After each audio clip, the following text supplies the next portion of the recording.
प्रणय, क्या अपडेट वहां से आ रहा है? क्या अभी वहां पर माहौल पूरी तरह से शांत दिखाई दे रहा है, या फिर अभी भी जैसा आप बता रहे थे कि पिछले कुछ घंटों में कई अलर्ट आए हैं, अभी भी वही जारी है सिचुएशन?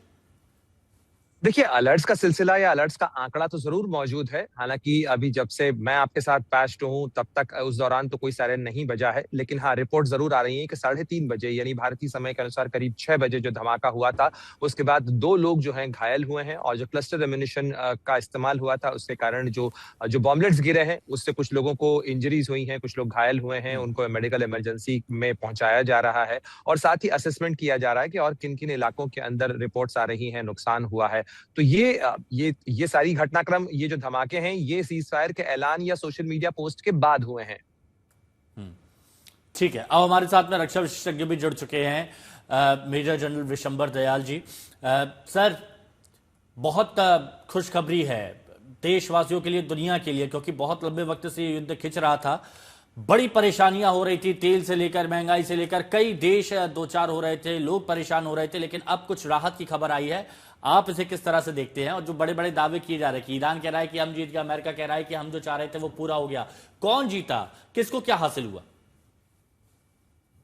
बहुत बहुत शुक्रिया आशुतोष। मेरा बहुत गला खराब है, लेकिन क्योंकि ऐसा अवसर था, मैं सोचा कि बहुत जरूरी है, क्योंकि मैं कई दिन से कह रहा था कि शायद at the end of the day peace आएगी, किसी ना कोई रास्ता निकलेगा। और बड़ी अच्छी बात है, रास्ता निकला। पहली बात तो ये देखिए, दुनिया को राहत मिली है, इस पूरे इलाके को राहत मिली है, इस इलाके में रहने वाले लोगों को राहत मिली है। और जो महंगाई है, मैं समझता हूँ उस पर एक टेम्पररी सही, लेकिन उस पर एक नोटिस आया कि भाई रुकेंगे रोकेंगे। तो बहुत बड़ी राहत है, इसको राहत के तौर पे लीजिए। और ये 15 दिन की मोहलत है। तो एक और भी बात है, देखिए, दोनों साइड्स को पता होना चाहिए कि लीडर्स लोगों की तरह नहीं सोचते। दोनों साइड के लीडर्स ने क्लाइंब डाउन किया है। कुछ क्लाइंब डाउन अमेरिका ने किया होगा, कुछ क्लाइंब डाउन ईरान ने किया है। ईरान तो पहले कह रहा था कि पहले परमानेंट सीज फायर की बात कीजिए, फिर जाके हम जो है कोई बात करेंगे, वरना बात ही नहीं करेंगे। कल की जो यूएन मीटिंग में जो चाइना और रशिया ने जो रुख दिखाया ना, और एज ए वीटो पावर कि भाई हॉर्मूज के स्टेट को फोर्स नहीं खोलेंगे, उसके लिए वीटो यूज की, वो कहीं ना कहीं एक अमेरिका को संकेत था कि भाई बहुत हो गया, अब आप कोई और रास्ता दिखा दीजिए। और ये वो रास्ता है जो निकला है। और मैं समझता हूँ 15 दिन में दोनों साइड कोई ना कोई लंबा रास्ता निकालेंगी, ताकि इस इलाके में पीस आए। नहीं जहां जनरल तक दयाल, दरअसल बात है, प्रोलॉन्ग बैटल की बात थी। इजराइल ने भी कह दिया कि हम तो 2-3 हफ्ते और लड़ने को तैयार हैं, और ईरान तो कह रहा था हम लड़ाई के लिए आगे तैयार हैं। संभावनाएं बातचीत पर उन परिस्थितियों को लेकर के हैं कि आपको अपनी ताकत कम करनी है। ईरान क्या अपने इनरिच्ड यूरेनियम दे देगा? वो तो कह रहा हम आप परमाणु संयंत्र नहीं बनाएंगे, हमें तो बस एनर्जी के लिए चाहिए। अमेरिका के साथ कि वो पीछे हटे खाड़ी के देशों को लेकर के कुछ कंटेंशन, दोनों की शर्तों की जो फहरिस्त है वो ऐसी है जिस पर कोई पीछे हटने की संभावना लगभग ना के बराबर है। क्या ये सिर्फ 2 हफ्ते का आराम है, या वाकई माने कि यहां से शुरुआत होती है शांति की? देखिए, जब दोनों को ये लगा कि पूरी जीत निश्चित नहीं है अभी, और हम पूरी तरह जीत नहीं सकते ना, ईरान तो जीत नहीं सकता, देखिए ना, हॉर्मुज पे बैठ के ईरान की जीत थोड़ी है। ईरान की तो नुकसान हो रहा था ना, और गलत युद्ध था। मैं तो पहले दिन से कह रहा हूँ कि जो अमेरिका ने किया वो एक बिल्कुल गलत युद्ध था। अमेरिका को भी था कि जो 100% वो अपना ऑब्जेक्टिव चाह रहा था, वो नहीं हासिल हो सकता। तो ये कहते हैं ना कि return, go back to return on another day. और दोनों ने एक रास्ता निकाला है कि अगर नई बात बनेगी तो दोबारा आ जाएंगे ना इस मैदान में, तो दोबारा तबाही कर लेंगे। ऐसा कुछ नहीं है। लेकिन लेकिन आज के दौर पे ऐसे नहीं। ये लड़ाई जब स्टैंड ऑफ वॉर होती है, जब जब लड़ाई के अंदर ग्राउंड पे सोल्जर्स नहीं होते, कोई जोग्राफिक आपने फीचर नहीं रखा था जिसको कैप्चर करना था।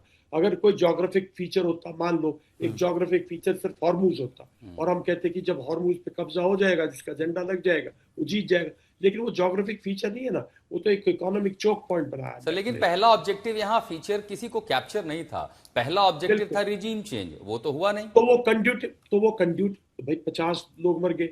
अब ईरान भी कुछ अंदर सॉफ्ट करेगा, कुछ जो जो जो मॉडरेट्स है, कुछ वो पहले भी प्रेसिडेंट और इनके वो लोग मॉडरेट्स है, तो वो कुछ अपने देश को संभालेंगे, देश को बिल्ड करेंगे ना। ये थोड़ी है कि रोज लड़ाई लड़ती रहेगी, हार्डलाइनर्स अपने लोगों को मारते रहेंगे।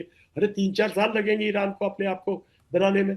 इतनी देर में तो अमेरिका और ये लोग ऑल्टरनेटिव रूट्स कितने निकालेंगे। और इसीलिए मेरे अंदर एक क्यूरियोसिटी है जिसका जवाब मैं लेना चाहूंगा प्रोफेसर जाफरी से। मुस्तफा खामनेई कहाँ है जाफरी साहब?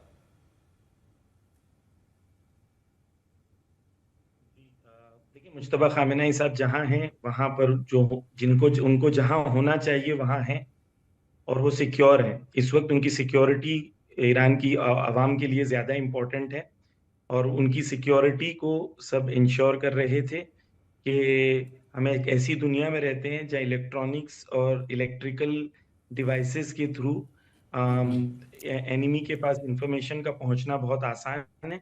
तो उनकी सिक्योरिटी को इंश्योर किया गया है। He is completely safe and sound. इंशाल्लाह when the time is right he will come and he will see the people. वो द राइट टाइम होगा तो वो होगा। मैं दयाल जी की बातों से, कुछ बातों से डेफिनेटली अग्री करता हूँ जी। कि वॉर अच्छी चीज नहीं है, लेकिन अनफॉर्चुनेटली हम एक ऐसी दुनिया में रहते हैं जहां पर फोर्स्ड वॉर किया जाता है। अभी हम यहाँ पर ईरान की बात कर रहे हैं और हम चाह रहे हैं ईरान में सीज फायर हो जाए, लेकिन जब हम बात कर रहे हैं उसी वक्त क्यूबा में ऑयल नहीं भेजने दे रहा है अमेरिका, जिसकी वजह से क्यूबा में इलेक्ट्रिसिटी सप्लाई रुक गया है, उसके हॉस्पिटल्स में प्रॉब्लम्स हो रहे हैं, वहां के पेशेंट्स मारे जा रहे हैं। तो एक ऐसी दुनिया है जहां पर जब तक इंसान अपने हक के लिए लड़ता नहीं है, उसे कोई हक देता नहीं है। ईरान ने 22 साल नेगोशिएशंस किए, ईरान को कुछ नहीं मिला। ईरान ने 22 दिन जंग की, ईरान के तमाम सैंक्शंस उठाने के लिए तैयार हो गए। जब तक ईरान बात कर रहा था तब तक उस पर दबाव डाले जा रहे थे, तब तक उसे मारा जा रहा था। जब ईरान लड़ने आया तब दुनिया ने सारी बात ईरान की मानने को तैयार हो गया। जब ईरान हुर्मुज को आजाद छोड़ दिया था तब कोई ईरान से बात नहीं कर रहा था। $7 बिलियन ईरान का सिर्फ साउथ कोरिया के पास था। जब ईरान ने कहा कि हमें दे दो, तो उन्होंने कहा $1 बिलियन हमें डिस्काउंट में चाहिए। और फिर ईरान ने कहा अच्छा यही दे दो, फिर भी नहीं दिया। कहा अच्छा मेडिसिन भेज दो, फिर भी नहीं कहा। $7 बिलियन पड़ा रहा। ईरान के $120 बिलियन दुनिया में पड़े हुए हैं, जिसको फ्रीज कर दिया गया है। उनके पैसे हैं लेकिन उनको नहीं दिया जा रहा है। तो हम एक ऐसी दुनिया में रहते हैं जहां गुंडा राज है, जहां जिसकी लाठी उसकी भैंस है।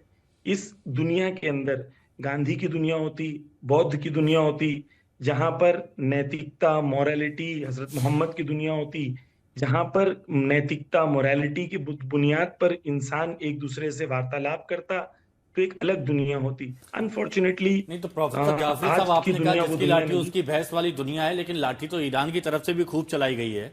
प्रोफेसर जाफरी साहब, मैं तो यही आपसे समझना चाह रहा हूं, क्योंकि देखिए आशुतोष ने भी कहा कि सैकड़ों लोगों की जान गई, बहुत नुकसान हुआ। हमने देखा है कि कितना इजराइल की तरफ से धमाके किए गए, तब बहुत से लोगों की जान गई है, बहुत से लोगों की ईरान में। इस युद्ध से ईरान ने क्या खोया, क्या हासिल किया? देखिए, आपको ईरान की पहले ये समझना है कि ये युद्ध का बेसिक फंडामेंटल क्या है। बेसिक फंडामेंटल ये है कि 1979 के बाद वेस्ट एशिया में ईरान सिर्फ एक ऐसा अकेला मुल्क रह गया था जिसका ऑयल और गैस अमेरिका के पास नहीं था, और बाकी सारे खाड़ी के मुल्क उसके गुलाम थे। हत्ता इराक से ऑयल निकालता है इराक, लेकिन उसका पैसा जमा होता है अमेरिकन बैंक में, और इराक की गवर्नमेंट पैसा मांगती है जैसे जरूरत पड़ती है और अमेरिका उसे देता है।